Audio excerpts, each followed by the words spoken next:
বন কবে পাবো দর্শন। এখানে দেখুন আমরা নিকুঞ্জ বনে আছি। তারপরে পশু পাখি কীট পতঙ্গ কিছু এই বনের মধ্যেও থাকে না। যেমন নিচু বনে 16,108টা গাছ আছে, যেখান থেকে গোবিন্দ প্রকাশ হয়েছিলেন। ও আমি যাবো পরে। কিন্তু এখানে রাধারানী রাত করতে করতে, আরে মোবাইলটা হাঁটাও না, বাদরে নিয়ে যাবে।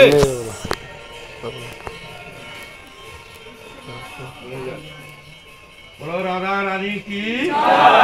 তখন সেই রাস করতে করতে রাধা রানী খুব ক্লান্ত হয়ে গেছিলেন।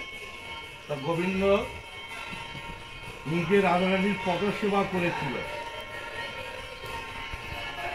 স্বামী শরীর খারাপ হলে বউ তো স্বামীর সেবা করে, কিন্তু বউ যদি শরীর খারাপ হয় তো স্বামী করবে কি না? আর এখন কি বলে, বাবা ভোর কাপড় কাচবো, ওকে কি বলবে, মরছে মরু, এরকমও যুগ আছে। কিন্তু আমরা 7 পাকে বাধা ছিলাম যে আজ থেকে সব কিছু ভাগ আমার। এরকম রাধারানী এত ক্লান্ত হয়ে গেছিলেন, তখন গোবিন্দ নিজে রাধারানীর পদসেবা করেছিলেন। এই জন্য এক নাম হচ্ছে সেবা কুঞ্জ। ব্রজবুলি ভাষায় একে বলা হয়, আমাদের ভাষায় বলা হয় সেবা কুঞ্জ। সেবা কুঞ্জ, ভাষায় বলা হয় নিয়তি নিকুঞ্জ বন কবে পাবো। নিকুঞ্জ বন, নিকুঞ্জ বন। এই বনের মধ্যে রাসলীলা করতে করতে রাধারানী খুব ক্লান্ত হয়ে গেছিলেন।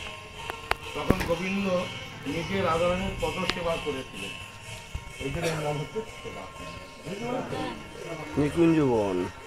আমরা এখন বর্তমানে নিকুঞ্জ বনে আছি। রামসাগর ট্যুরিস্ট এজেন্সি, দিনাজপুর, বাংলাদেশ থেকে আমাদের এই যে টিম পান্ডা বলতেছে কোথায় কি এর মাহাত্ম্য নিকুঞ্জ বনের। বলতে তাহলে আমার লোক তো এমনি আমার নামে বদনাম করে, এবার সাংঘাতিক ধরা পড়ে গেল, আর তোমার রেহাই নাই। তো ললিতা বিশাখাকে পাঠিয়েছে, যাও খুঁজে আনো। খুঁজে খুঁজে যখন পাচ্ছে না, তখন বলছে সবার আগে বোনের মধ্যে কে যায়। বলছে শ্যামানন্দ প্রভু ঢাল দিতে যায়। তখন শ্যামানন্দ প্রভুকে জিজ্ঞাসা করো।